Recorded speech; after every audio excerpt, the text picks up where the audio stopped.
Welcome back to the Lift Free and Diet Hard podcast. I'm your host, Andrew Coates. Join me along with industry leaders and friends on a quest to get more people through the gym door and eating and living healthier. Join me where evidence meets empathy while rejecting fitness industry fads and extremism. Let's begin. Joel Jamieson, glad we made this one work. We had to reschedule a couple times, but it's good to have you back on. You've done a bunch of great episodes with me in the past, and you are I'm going to say a legendary strength and conditioning coach. You've worked with world champions in mixed martial arts, the UFC, including Demetrius Johnson. You are the founder of Morpheus. We could talk a little bit more about that. A lot of your stuff is on your website, 8 weeks out, and the certified conditioning coach certification. I've done it. I love it. The author of, I'm going to shout this out. I just had Jason Brown on. We were talking about it. Ultimate MMA Conditioning. This book is OG. It's great. It is OG. It's old. I know you're too busy doing an updated version, but it's amazing. But there's been a little bit of a shift recently in what you've been focusing on. So I want to dive into that, and I'll go right into it. Can you lift weights to a volume, duration, intensity where it may negatively impact your longevity? Yeah, I think, look, if we zoom out to the big picture, I think there's a U-shaped curve on just about everything in life, and certainly fitness applies as well. I mean, we know that extreme levels of strength and force and power, if you look at powerlifters, they're trying to compete. They're trying to lift the biggest, heaviest loads possible. Now, if you look at guys who've been doing that their entire life, you look at their 50s and 60s, regardless of longevity standpoint, you often see them pretty beat up. You know, you see them with bad knees, bad backs, back shoulders.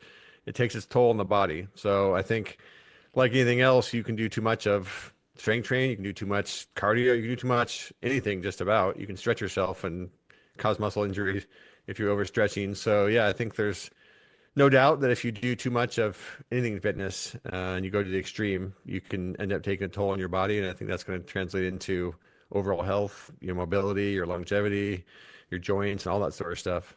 This episode is brought to you by Morpheus, not Lawrence Fishburne's character in The Matrix, but the recovery tracking hardware and app created by my friend Joel Jamieson, whose episode you're listening to. Joel is one of the world's leading authorities on heart rate variability and conditioning. Joel's course, Certified Conditioning Coach, is a game changer for any fitness professional. Meanwhile, Morpheus is the industry-leading system to give you the most accurate measure of HRV and uses it to calculate your personal recovery score and daily heart rate zones, seeing your fitness improve week after week by managing the balance between volume, intensity, and recovery. Morpheus takes out the guesswork and gives you training targets to hit each week.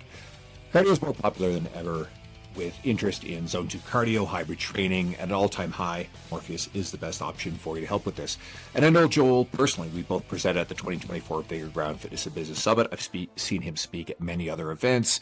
I've done his certification, and I own and use Morpheus. This one is one of the easiest personal endorsements I can ever give. If you want to learn more, go to trainwithmorpheus.com. That's trainwithmorpheus.com. And I've seen you do a presentation on this. So what is sort of the research data pointing to in terms of, just how much? Because what you just said, and especially with the example of powerlifters, oftentimes we've got anabolic drugs. We have, they're carrying excess body weight as a whole, which is going to tax the heart. Sure. So that's going to be a portion of this. But with, the number of training sessions, maybe the hours a week, is there a point where we're not only seeing diminishing returns? I think we understand that, but an actual potential negative in the data. Yeah. So what's interesting is there's been a few studies that come out. One fairly recently looked at over 400,000 people over a 10 to 15 year period. And essentially what they do is it's an observational study, meaning they ask people in the beginning of the study what their lifting habits are, how frequently they train, all that sort of stuff. And then they follow them for a number of years, and then they follow up to see how many people are still alive, more or less. And then they run a bunch of correlative analysis and see if there's any differences in people lived longer or shorter, were alive or not alive, and then look at their different responses to these surveys. And what you see, and this is not just one study, I'm mentioning one study, but there's been a few like this. What you tend to see is there's a sweet spot where people that do somewhere between 2 to 3 sessions a week, they tend to be associated with be more likely to be alive at the end of the study. In other words, they tend to have greater mortality and reduction in diseases. And then when you start going to the 4, 5, and 6 sessions a week, you tend to see in some people those numbers seem to kind of plateau, and in some people those numbers seem to go the wrong direction, and their longevity gets worse. Maybe not worse than doing nothing, but worse than doing that 2 to 3 sessions per week. Now, again, it's important to point out these are observational correlative studies. We can't ever really say like, oh, this person lifting weights 6 days a week was a causative factor in why their longevity was reduced. We just don't have enough information to make those statements. But it is interesting to see that people that are, doing 4, 5, 6 sessions a week are seeing less longevity and reductions in those, in the benefits than the people who are doing 2 to 3. So why that is, could it be genetics? Could it be something that people are lifting 6 days a week are doing? I mean, I doubt it's drugs because you're talking 400,000+ people in these studies. So I don't think there'd be enough of that to make that big a difference. It could be diet, could be who knows? There could be lots of variables in there. But I do think it's safe to say, at least in my personal opinion, that if your goal is to maximize your health and longevity, I don't think more than 2 or 3 sessions a week is really necessary. I think we probably do max out the benefits in that 2 to 3 range. And this is not just research, this is me coaching for 20+ years. And I think part of that is if you're lifting 4, 5, 6 days a week, how much cardio are you really doing?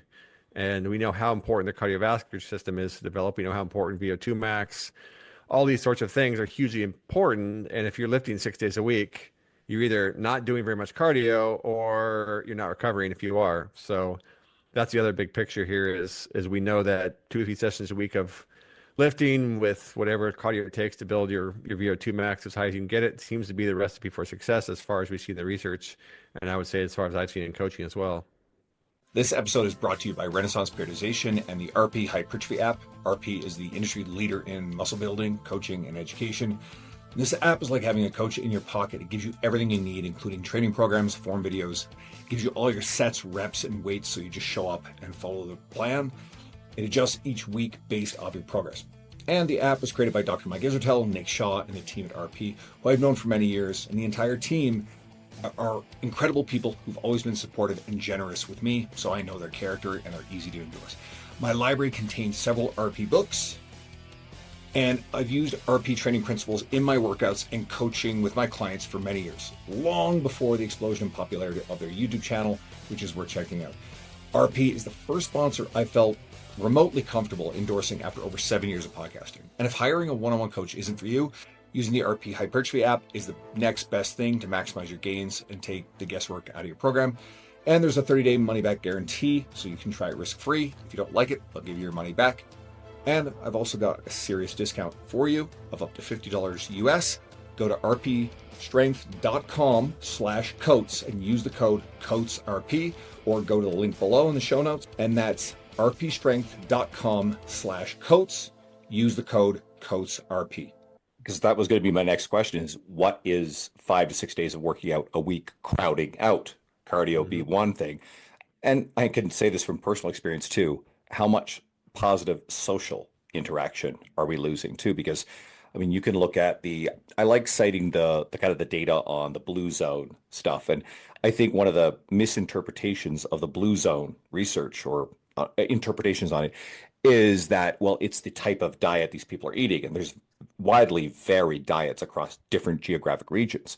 But one of the things that seems to be a strong thing across all these different regions is a lot of the eating is communal. It's family based. There's a big emphasis on that.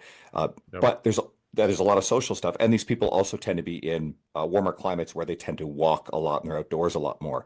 But I would say the social factor, and I can say if I'm in the gym 6 days a week working out, the time it takes, guess what? That does crowd out social interaction. Life. Yeah, it's really interesting because if you look at data in the US, the state that lives the longest is Hawaii, which I lived in Hawaii, and I can tell you that it is a very different culture than the mainland in terms of family and social status. It's obviously nice weather. People are outside, they're walking more. But if you go to Hawaii, you look at the natives, you don't see a picture of health physically. Like there's definitely plenty of overweight Hawaiians, and the food there is definitely not the healthiest. There's a lot of spam musubi and fried cutlets and pork. Like it is not what you would picture as a healthy diet, quote unquote.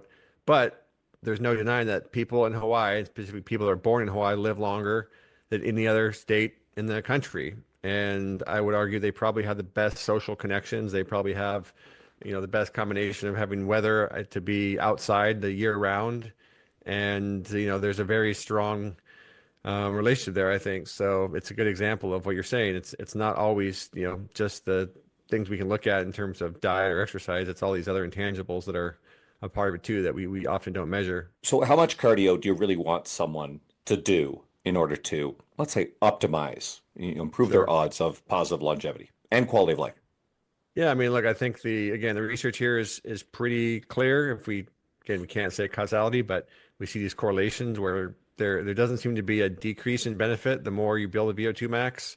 Again, some of that could be genetics. People who have a very high VO2 max probably have genetic advantages across the board. And maybe other people can't even develop that VO2 max no matter how much they train to do. But what you do see, this is kind of a broad range number here. If you dig into volumes and different things, somewhere between 2 and 5 hours a week seems to be kind of again, it's a range of a sweet spot. It's 3 hours there, but 2 to 5 hours a week seems to be where the vast majority of people are going to get the vast majority of benefit. It doesn't mean that some people can't do more than that and see an additional benefit, but I think could be diminishing returns at that point. It doesn't mean that people are going to see no benefit from doing less than 2 hours. They certainly can, depending where they're at. But somewhere, again, in that 2 to 5 hours per week of total cardio, I'm not talking about high intensity. I'm not talking about low intensity. I'm just talking about 2 to 5 hours a week of getting some form of cardiovascular exercise combined with 2 to 3 strength training sessions per week, in my mind, really is the sweet spot for 95+% of the population. They're going to find some combination of those numbers provide them the best overall benefit at the least overall cost, and they're going to feel better. They're going to be as protected as possible against various diseases, and they need to be recovered from it, obviously, but those aren't excessive amounts like you would see an endurance athlete or strength athlete, those sorts of things. We hear all sorts of talk now about VO2 max. How trainable is it? Because I've heard some suggestions that it's not necessarily that easy to train or adjust, and there's certainly genetic factors in Sure. play there. And is VO2 max itself the causal driver of longevity, or is it probably more a proxy of a cluster of behaviors, health promoting Yeah, behaviors? those are good questions. So, I mean, I think first of all, how genetic is VO2? I've seen it described across the range, probably 40 something percent, but again, when we talk about genetics, we're talking about a bell curve for the most part. So the majority of people are going to be somewhere in the middle, and smaller percentages are way out towards the end, and then fewer people are way towards the other direction, right? So the vast majority of people can develop their VO2 to a pretty significant degree. There are certainly people who are going to have a very hard time doing it, and there's people who are going to have a very high VO2 doing basically nothing because they just have extremely good genetics for it. But the majority of people are going to fall somewhere in that range. And again, the interesting thing about VO2 is when we measure VO2, we're talking about the top end. Like we're talking about the maximum aerobic horsepower, you will, of that system, the maximum of oxygen put through your body. And I would say that number itself isn't the main driver, but it's the overall aerobic system development, the overall aerobic system efficiency that is a big part of the driver of a healthy metabolism. And a healthy metabolism is very important for longevity. And I think there is, that connection there. There's also no doubt there are like genetics, like I mentioned, but there are, of course, people that are doing VO2 max training are more likely to be eating healthier. They're more likely to be probably getting better sleep in general. They're more likely to have, just a healthier life if they have the time to exercise versus someone who's stressed out of their mind and working 60 hours a week. So there are certainly supporting factors that I'm sure play a role in that longevity benefit. But look, at the end of the day, our metabolism is aerobic, what we run on 24/7. It's what's driving the stress response, the recovery from the stress response, our ability to adapt to the world around us. It's what's delivering the vast majority of our energy through our lives. So there's no doubt that building that system and making it more efficient, making it more capable is going to have a net benefit on our ability to live a longer, healthier life. Okay. Um, how much does this combination of strength training and cardio have an impact on some of the lifestyle diseases, cardiovascular disease, diabetes? Because these diseases are going to be baked into the longevity, Yeah, of course. statistics very heavily. So how much of this is the Yeah. influence on, So preventative? Yeah. sure. I mean, so if you figure that roughly a third, maybe slightly over 1/3 of the population in the U.S. will die of cardiovascular disease and stroke, right? That's a third, right? That's a huge number. Like 1 out of 3 people, actually slightly over 1 out of 3 people, will die from cardiovascular disease. So if you're trying to improve longevity, that really is the single most important thing that you want to try to prevent, right? That's just reducing that significantly automatically increases your odds of living a longer life because it's such a deadly thing. After that, you have cancer and a bunch of other diseases down the road. But cardiovascular disease is something that we know how to prevent, or at least we have good indications of how to prevent. When we know cardiovascular exercise plays a huge role in that. Strength training, I would say less of a role. If you look at the numbers, it's anywhere from like 5% reduction to maybe 10% reduction maximum in cardiovascular disease. But we look at the combination of strength training and cardiovascular disease, we see anywhere from a 30 to 40% reduction, sometimes greater than that in cardiovascular disease. Cancer really depends on the papers you're looking at, 10%, 20% reduction in cancer. We see reductions in dementia, Alzheimer's, those sorts of things as well.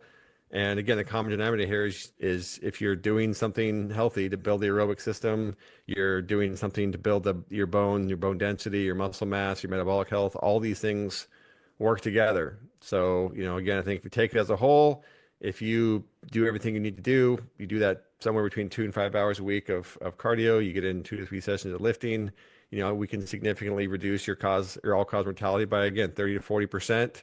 And probably more than that, I would say, actually, the cardiovascular side, if you've optimized everything from a diet, sleep, and everything else. So we have a big chance to reduce a lot of this stuff. But I will point out that doesn't mean the chances go to zero. There is still risk, right? Even if you reduce it by half, you still have a risk. And so we do have to be diligent about screening and testing and making sure that we're not thinking that because we're in the gym and we're doing the right things that we're impervious to this stuff. We aren't. People still get cardiovascular disease. I have blocks in my own heart after a year. I have very, very bad genetics, unfortunately, but we have to be aware that fitness and exercise and health and diet and sleep are the most powerful weapons we have. And they're going to do a huge amount of good for us. So they're going to do everything they can, but we still have to be diligent and pay attention to monitoring ourselves and getting screened and checked and all that sort of stuff.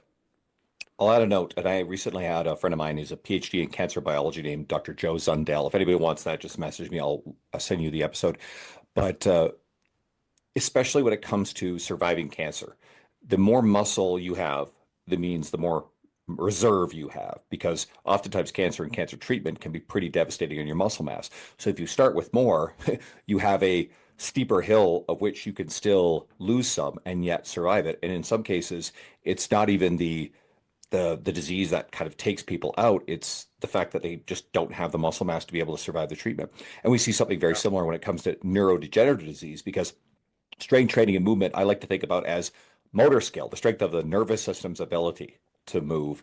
And so what erodes when it comes to neurodegenerative, especially with something like Parkinson's, a lot of that is motor skill. So the more reserve we have, the more of I guess, how do I want to say this? Buffer. Yeah, exactly, right? A buffer, so that way you have a longer hill to kind of slide down before you end up at a position where it really severely impacts you.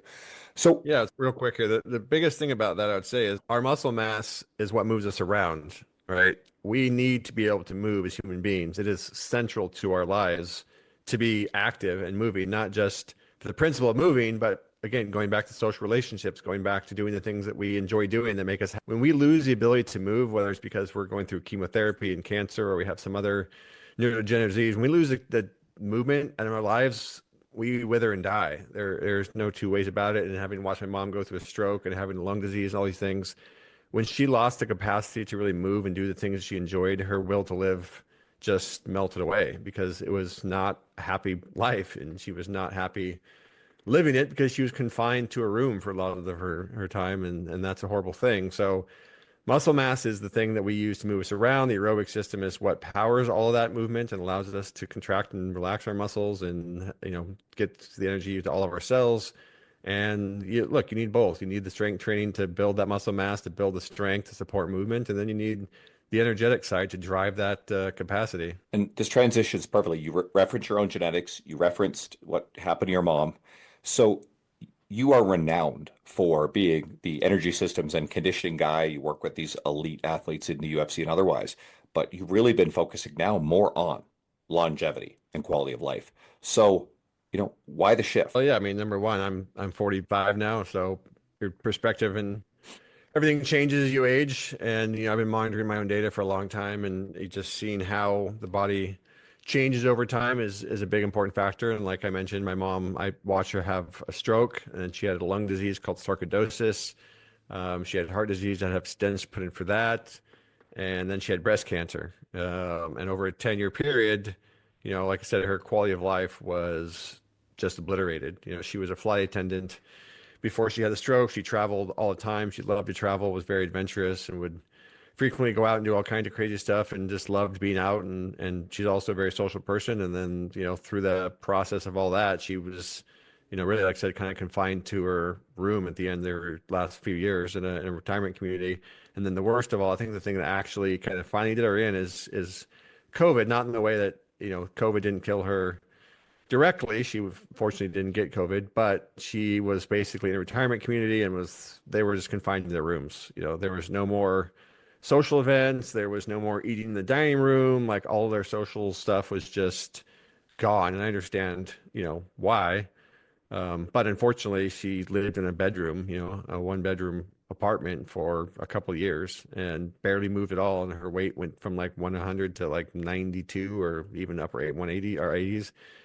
She just wasn't exercising. She wasn't moving. She was getting very little social stimulation. And that just, unfortunately was the nail in the coffin, and she didn't make it after that. So, that's seeing someone go through that's very traumatizing. And I would love to do anything to prevent other people from having to watch their mom or their dad or their relatives go through that. And of course, want to prevent them going through that themselves. So I think just as important, we look at performance as a really important factor when we're in our 20s, but performance when we're 60s to 70s is just being able to get up out of bed, enjoy ourselves, and go about our day without disease or disability. So, I want to take the tools and the things I've learned over my career and help everybody live that healthy, long life, because I've seen what happens when you don't.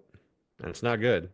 One of the things I've been doing with these episodes is trying to build topic-based episodes. So I have one that goes really in depth about aging adults, like training older adults, maintaining bone mineral density, muscle mass, and prevention of fall risk, and all these things we just talked about.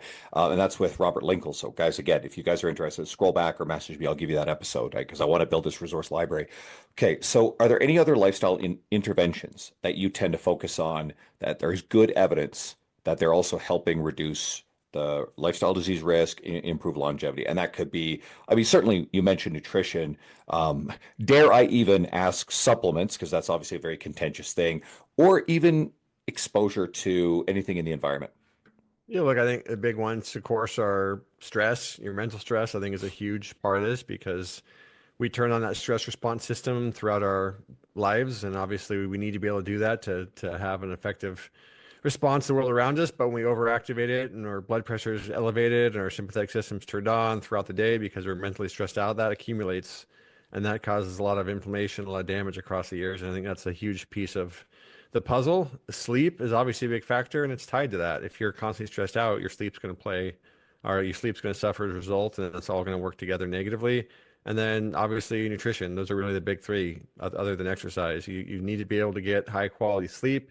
You need to have a good, reasonable diet that gives you enough protein and the right amount of calories and enough vitamins and minerals and everything else for your metabolism to work correctly. And then you just need to put the pieces all together. That's what it comes down to. If you're missing one huge piece, it can be a roadblock to getting the benefits of everything else. So if you're training hard, you're eating well, but your sleep is terrible, well, now you're not going to get the same benefit from sleep. And actually, they're all, again, connected, because what happens when our sleep is really bad? Well, we tend to be more likely to eat poor foods and make poor food choices, or we tend to be more likely to skip the gym because we're tired. So these things all work together. Your lifestyle is not these separate silos. I would say they're all very integrated and closely, tied together, because they all come back to the body's ability to create energy and use that energy. And again, the more you can put sleep and nutrition and mental stress and training and align them all so that they're all working together, you're recovering from your exercise, you're getting good quality sleep, eating the right foods to support recovery and building muscle and all these things.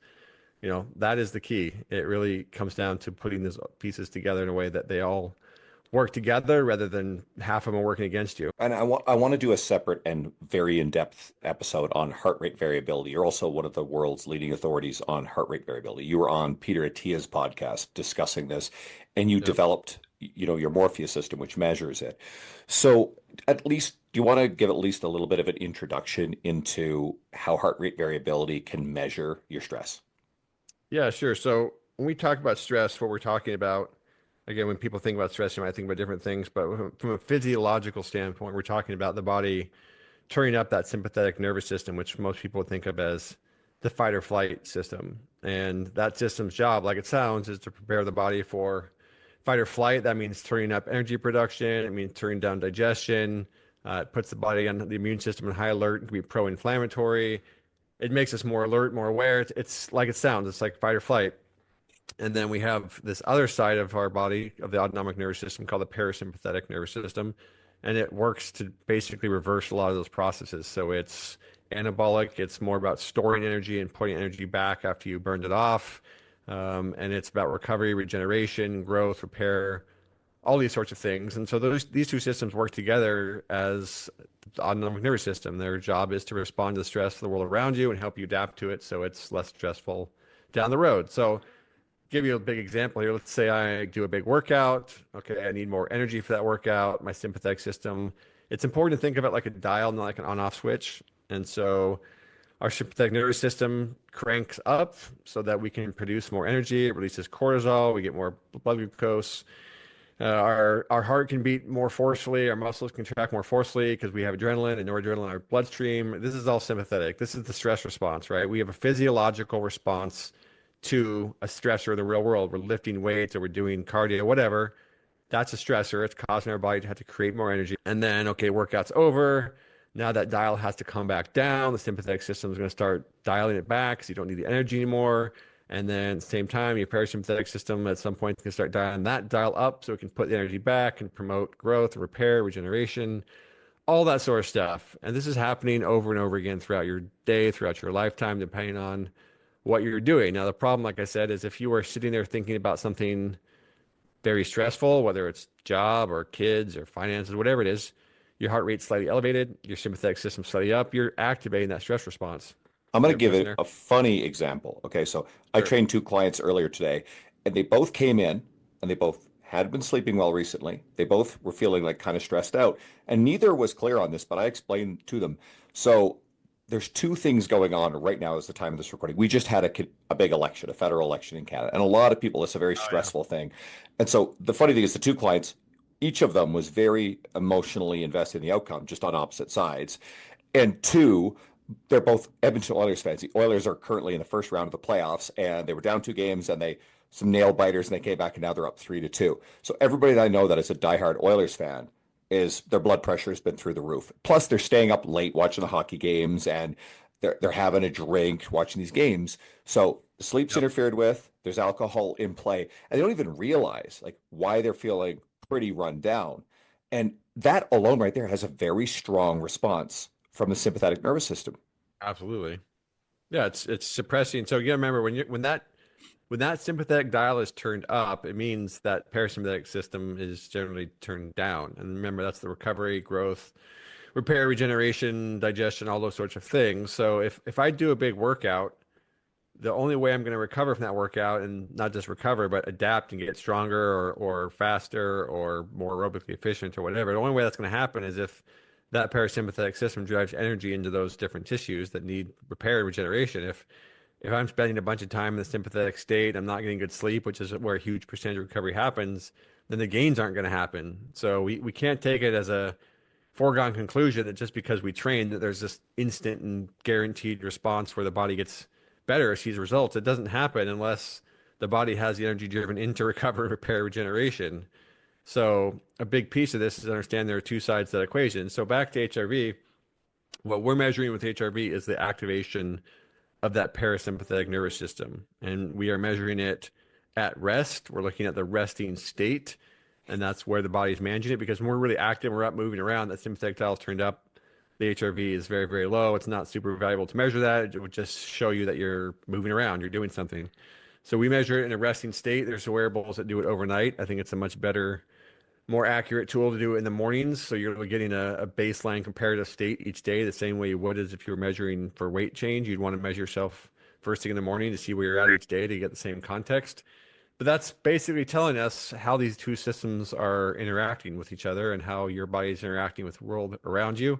And we look at two things. What is the number, that baseline number each day? That tells us your baseline parasympathetic activity, and people with higher baseline parasympathetic activity have higher aerobic fitness in general. They tend to be more stress resilient. They tend to have, again, greater longevity because they're better at managing stress. If you have a much lower number, it tends to be indicative of the opposite. You tend to be more likely to be slower to recover. You tend to be less resilient. You tend to have more problems and probably more inflammation. Those things all add up to a negative consequence. So we look at that. What's the baseline number and how is that changing over time?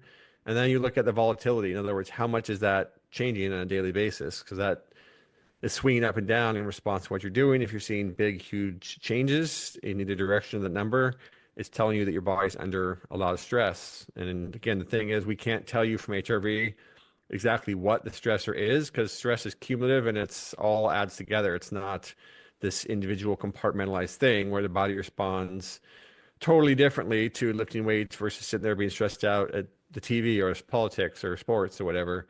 Stress is in a big part a generalized response. That sympathetic system turns on the same way, and there's differences, but broadly speaking, turns on very similarly to an election stressful event as it does to a workout, just at different degrees. So we can't look at HRV and say, oh, this person's HRV did this because of X, Y, or Z. It's because of the totality of everything that happened in the last 24 to 48 hours. But it tells us, again, how volatile that is, gives us a really good indication of whether or not your body is responding very strongly, in which case you're under a lot of stress, or it's stable, in which case it's not having to. And so with that information, again, we'll talk about this more next time, I'm sure, but with that information, you can make better decisions about your workouts, about your sleep, about your diet, about all those sorts of things, because the more stress you're under for a longer period of time, the more likely you are to have increased risk of all these diseases, because stress is, like it sounds, it's stressful in the body, and that adds up over time. And you want to use stress in a positive way through exercise and these things to build our body's resilience and its capacity to recover and adapt, rather than letting all the stress wear your body down into oblivion, where you're damaging your DNA and your cells and you're accelerating the aging process. And I would say that's what it comes down to. We can either accelerate the aging process or we can decelerate the aging process. That's what we're trying to do through diet and exercise and everything else, is decelerate that process by making our body more resilient. And that's what slows down diseases and death and everything else. It doesn't, like, we're not stopping them. We still get diseases and die and people exercise, but they happen much later in life. And that's why we live longer lives, because we're more resilient. Are there any guardrails that you like to put in place, you personally, the athletes that you're working with, where they may be really pushing the red line on the stress? And I like the concept of allostatic load, the total, load of Sure. stress where it's experiencing. And you mentioned recovery a few times, because it's not like allostatic load is this constant thing. It's always going to be influenced because it changes because of how much you can recover and sleep and everything else. And if influences that, you can create a deficit there. So are there any guardrails, especially for the person who might be high stress, their HRV score is poor, and yet their answer is to go crush themselves in the weight room when they're feeling stressed out? Yeah, I think that just comes down to awareness and education. They either don't understand that they're as crushed as they are, they're just so used to it, it becomes their normal, or they don't necessarily understand the negative effects of continuing to dig themselves in a hole when they're already in a hole. So a lot of times that just comes down to, again, education and getting people to understand. In the big picture, exercise should make you feel good. Most of the time you walk out of the gym, like, sure, you should feel a bit tired, but you should feel good. You shouldn't walk out of the gym feeling just absolutely crushed very often. And if you look at that as a marker of the workout, it kind of changes your perspective, because if you think that the goal of the workout is to walk out destroyed, then you're probably going to not want to do anything except destroy yourself every time you go to the gym. If you think the workout should make you feel better, or at least pretty good when you walk out, then it's a paradigm shift. And certainly some people you need to have those conversations with. Some people, data becomes a really big help because they start to actually see their HRV getting worse over time, and that should be a big bright illumination of what they're doing wrong, and help them hopefully identify and make behavioral decisions that are different so they don't see that. But everyone's a little bit different. You kind of have to work with what someone's psychology is, and what's the right approach to getting them to understand the goal of exercise, which is to make your body more resilient, not just to beat your body into the ground every day. Are there any warning signs? Again, I openly encourage, I think Morpheus is excellent, but are there any other warning signs that people can just like be attuned to if they see changes in things? Yeah, I mean, it's not that hard. It's how do you feel, right? Do you have a good amount of energy every day? Are you getting a good amount of sleep, or are you having nagging aches and pains as you're lifting or as you're recovering? Like, it's not too difficult to figure out how you broadly feel. And like I said, a lot of times these people, you have conversations with the people that are type A, they just want to crush themselves. Like, how do you feel? Like, oh yeah, I'm a little bit tired. Well, how's your sleep been? Yeah, it hasn't been great. Oh, well, how's your shoulder doing lately? Oh yeah, hasn't been feeling very good. Like, when you start actually digging into people's things, like they just kind of accept these things are normal to them because they've just kind of gotten used to them, and you kind of have to shake them out of it. Like, no, these things are not normal. You shouldn't feel tired. Another one would be sex drive. If you have no sex drive, that's a good indication. If you're getting sick more often, that's a good indication. There's all kinds of warning signs of things that are going wrong that you just kind of have to get people to pay attention to them or admit to themselves that these are things that can be changed. These aren't just like the normal process of going through their day. You should have a good amount of energy. You should be able to fall asleep at night and stay asleep. You shouldn't have nagging aches or pains or injuries. Like, you should have normal appetite, normal sex drive. All those things, should be within a normal range that, you're aware of being normal, not just like shitty all the time. So does it matter how you allocate your time for strength training and cardio? Because we're circling back a little bit. As long as you're doing them and in proximity to each other, are you worried about that for the average person? For the average person, no. The one thing I'll say is cardiovascular work, aerobic work, needs more frequency. So if you said, oh, I want to get in 2 hours a week, the answer to that wouldn't be to do 2 hours every Friday and then nothing the rest of the week. Like, sure, that would meet the requirement in the low end, but you need frequency of stimulation. The body needs, mitochondria needs, the heart needs, it needs to be stimulated more frequently than strength training. So I would say your average human being, twice a week of a total body workout is enough for most people to make some pretty significant gains. Like, they'll hit a plateau eventually, but I think that plateau will be pretty far down the road of a good amount of strength compared to sedentary people. Cardiovascular wise, twice a week is probably not going to get you nearly as far on the aerobic side as it will on the strength side. You just need to do it more frequently, even if that means less volume per day, which it generally often does. So I think as long as you can get in your aerobic work, I would say, 3 times a week is better than two, but 4 times a week is better than three. And then, you get in a couple strength training sessions. Maybe you want to spend time at doing 3 sessions a week, or maybe every once in a while you bump that up. I don't think this has to be static either, I would say. Like, you don't have to always have the exact same focus. When you're first getting into this, everything will improve for a good amount of time. And then there comes a period where you have to start focusing your efforts. So maybe you decide you're going to spend 3 to 4 months and really focus on that VO2 and that aerobic side, and you dial the strength train back to twice a week so you have more time to recover and do the aerobic work, and that gets cranked up. Maybe you see a nice big increase in every time. Now you decide you want to add a little bit more muscle, you want to add a little bit more strength. Maybe you dial the aerobic side back and you add an extra day or two of lifting. This doesn't have to be a set in stone static thing that you just follow, robotically for the rest of your life. You can vary these things, but yeah, I think in general, frequency becomes the dominating factor in aerobic work, and more volume is more important as you get better. And strength training, 2 or 3 sessions a week for the average person is going to do the trick for the vast majority of them, unless you really get to a high level and you want to keep pushing things even further, which, more power to you. But yeah, I think that would be my big picture there. How important is it to have an adaptive stimulus for your cardio? So if you think about resistance training, we're generally talking about progressive overload. So if you're not training to near failure, if you're not progressively adding, some aspect of intensity, volume, load, whatever combination works. And so we've got people, obviously, there's arguments sometimes about whether walking is cardio. I think we all know that walking is just simply wonderful for us, but you get the person who's sedentary and starts walking, and then short duration walking is actually very challenging. So therefore, it's a very adaptive stimulus.